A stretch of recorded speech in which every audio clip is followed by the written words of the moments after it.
భారతదేశంలో gold imports బంగారం దిగుమతుల విలువ బాగా పెరిగింది. 2025-26 ఆర్థిక సంవత్సరంలో బంగారం దిగుమతులు, పసిడి దిగుమతుల విలువ 24% పెరిగి ఆల్ టైమ్ గరిష్టంగా, అంటే ఇట్స్ హైయెస్ట్ అన్నమాట. ఈ మధ్య కాలంలో మనం అంతా ఖర్చు పెట్టి బంగారం ఇంపోర్ట్ చేసుకోవడం. మొత్తంగా చూస్తే $71.98 బిలియన్, $71.98 బిలియన్ గోల్డ్ ఇంపోర్ట్స్ మనం చేసుకున్నట్లు కేంద్ర వాణిజ్య మంత్రిత్వ శాఖ వెల్లడించింది. ఇక్కడ మనం గమనిస్తే కనుక బంగారం రేట్లు భారీగా పెరిగాయి. దాంతో గోల్డ్ ఇంపోర్ట్స్ విలువ కూడా భారీగా పెరిగింది. గోల్డ్తో పాటు వెండి దిగుమతులు కూడా బాగా పెరిగాయి అన్నమాట.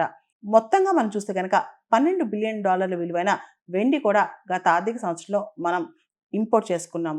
పరిమాణం పరంగా చూసిన వెండి దిగుమతుల్లో 42% వృద్ధి నమోదైంది. మొత్తంగా మనం చూసుకుంటే బంగారం, వెండి ఈ రెండు దిగుమతుల విలువ బాగా పెరగడంతో భారతదేశం యొక్క వాణిజ్య లోటు, ట్రేడ్ డెఫిసిట్ కూడా భారీగా పెరిగింది.